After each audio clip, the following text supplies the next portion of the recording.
Well, good afternoon, everyone. Thank you so much for inviting us here today to talk about all of the changes that are happening downtown.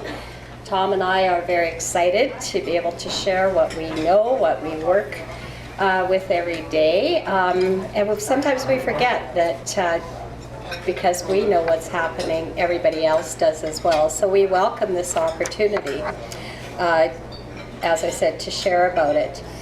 We'll share with you some of those exciting changes that are underway in our downtown and some of the planning work that has laid the groundwork for this once-in-a-lifetime transformation. And I can say that because I've lived in Edmonton for most of my life, and I have never seen the amount of development that's going on in the downtown. So it's extremely exciting. Edmonton's downtown is experiencing a period of intense development that is truly unprecedented in the city. In the next 5 years, the downtown will look very different from today. With $5 billion in public and private investment between now and 2025, what is happening is massive by any scale. So while the media tends to focus on the one big development, the arena, what's happening is actually much, much bigger, and we're going to talk about that today. The area of land currently under construction is about the size of 62 NHL hockey rinks, which for those of you who are hockey fans is very exciting.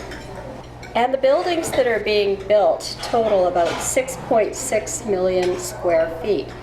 To give you an idea of the magnitude of that, that's West Edmonton Mall and Southgate and a Walmart Supercenter, all combined together in one location. Now, with all the construction going on, this might be what springs to mind for some of you.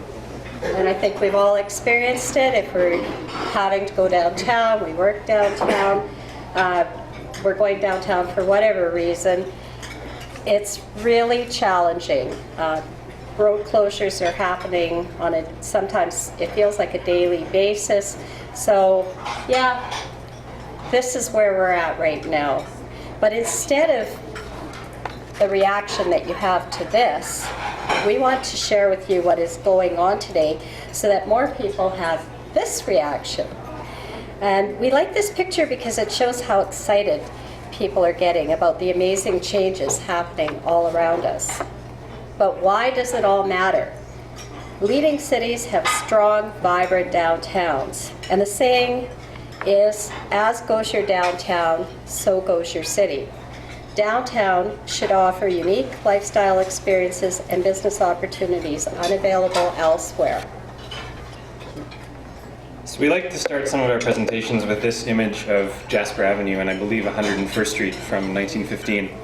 And what we wouldn't give today to see that many people on the sidewalks on Jasper Avenue with pedestrian-oriented buildings, mixed-use buildings, trolley lines down the middle of the road.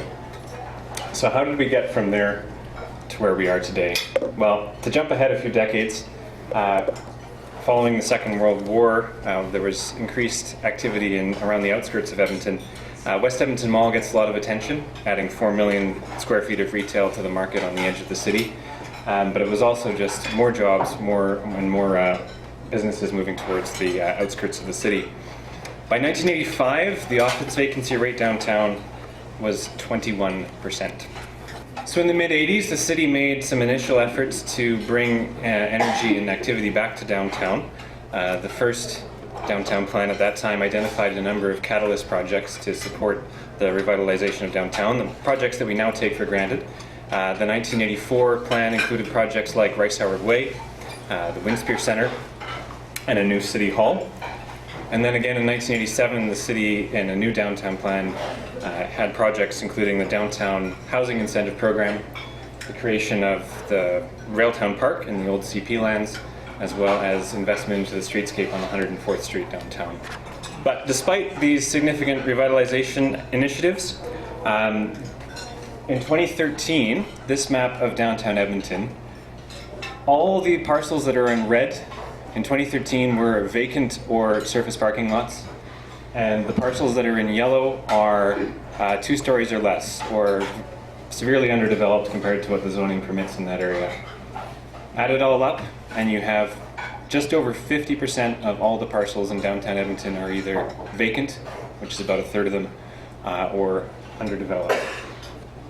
And in the first decade of the 21st century, capital investment in downtown was minimal. So despite downtown contributing more than 10% of the city's municipal taxes, downtown received only 1.8% of the city's capital investment dollars, the majority of which went to just 3 projects: expansion of the Shaw Conference Centre, development of Louise McKinney Park, and a contribution to the new art gallery, while in a period when the city invested more than $8 billion elsewhere in the city.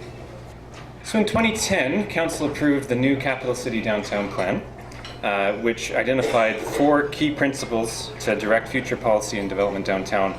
Downtown was to be sustainable, well-designed, accessible, and vibrant. The plan identified a number of policies to drive that forward, changed the zoning so that the zoning would support those goals, and also identified a number of what the plan calls catalyst projects, which I'll get into in a minute. But the plan also talked about how downtown Edmonton really needs a wide multitude of factors to be in place in order for the downtown as a whole to succeed. It isn't just a question of having more office space or a new arena. It's a question of having entertainment, office growth, events and festivals, educational facilities, the role of provincial and municipal governments, transit and transportation infrastructure, arts and culture, more residents, and then social supports and social infrastructure to go along with it. The downtown plan talks a lot about this catalyst principle. So the premise is there's strategic public investments in infrastructure that have been selected in order to attract additional private development to the area. So these were selected based on years of neighborhood planning and urban design efforts and consultation with more than 1,000 stakeholders over a number of years during the development of the Capital City Downtown Plan. But as we know, that will require a funding mechanism, and in the case of the downtown and the quarters, we have community revitalization levies in place, or CRLs. So these are they're in the Municipal Government Act as a financing option available to municipalities. And essentially, how it works, in the case of the downtown, every property within the CRL boundary, on December 31st, 2014, we took a snapshot of what the assessment of that property was. And the municipal taxes that are paid on that portion of their assessment will continue to go to general city revenues. If that property increases in value, say if it's a surface parking lot today valued at $3 million that is developed into a condominium tower worth $50 million, the municipal taxes on that initial $3 million portion continue to go to general city revenues, but the taxes, both municipal and provincial, that are paid on that increased portion are segregated into a separate CRL fund that can only be used to fund projects specifically laid out in the CRL plan. So as I mentioned, in the downtown, the baseline was set on December 31st, 2014, and the CRL came into force and effect on January 1, 2015, and will be in place for a maximum of 20 years. So the highest profile project being funded through the CRL is the Downtown Arena, Rogers Place.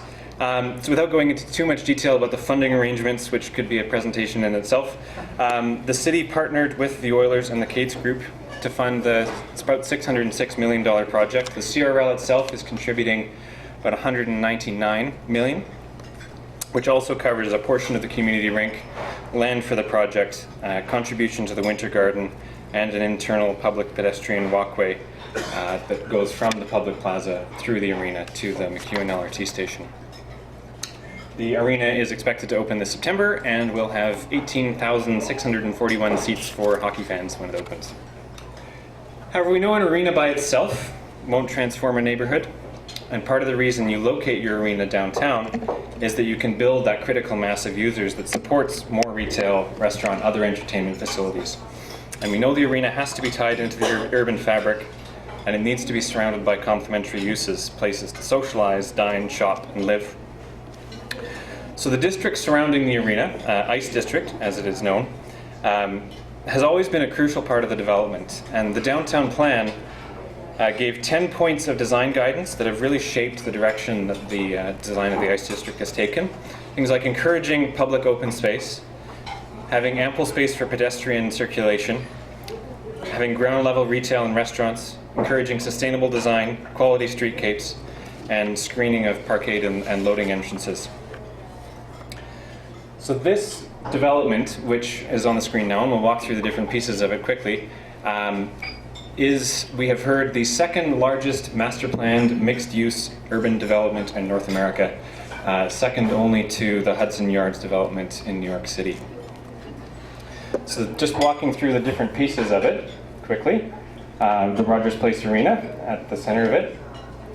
In gray is the Grand Villa Casino attached to the arena on the side. In front of the arena is a public plaza, which is surrounded by a number of retail podiums, which will include things like cinema, grocery store, drugstore, and other retail and restaurants. The Stantec Tower, which will be the tallest tower outside of Toronto in Canada when it opens, will have headquarters of Stantec in the lower portion of the building with residences on top. There will be a hotel, a JW Marriott hotel, with residences on top. Hidden in behind there is the new Edmonton Tower, which will be home to many of the City of Edmonton employees. And an additional residential tower is shown, which has not been formally announced yet.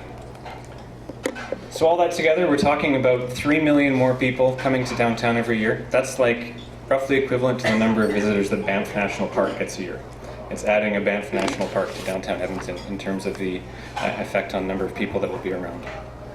But we know that an arena in and of itself, even with an associated district, isn't going to create the downtown we're striving for. We need other infrastructure and facilities to complement the arena and build a truly complete community.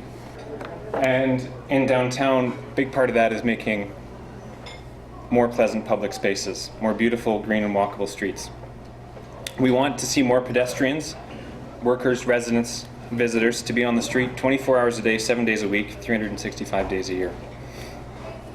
We want attractive streets and public spaces that allow for gatherings, events, patios, relaxation, and are critical to creating a vibrant and safe community where people might want to live without an automobile, or maybe even raise their family. So one streetscaping project which is underway is the Jasper Avenue New Vision. If you've been downtown on Jasper Avenue between 100th Street and 102nd Street, you'll see that we have shrunk the roadway from 7 vehicle lanes to 5 in favor of additional space for the pedestrian. Eventually, the CRL will fund improvements like this to Jasper Avenue all the way from 97th Street through to 109th Street. Another project is called Green and Walkable Streets, or Green and Walkable Downtown.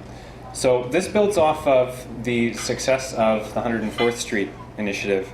And just some information on that for you. So in 1999, the city invested $3.1 million to improve the streetscape of 104th Street, widening the sidewalks, turning it into the street we know and love today.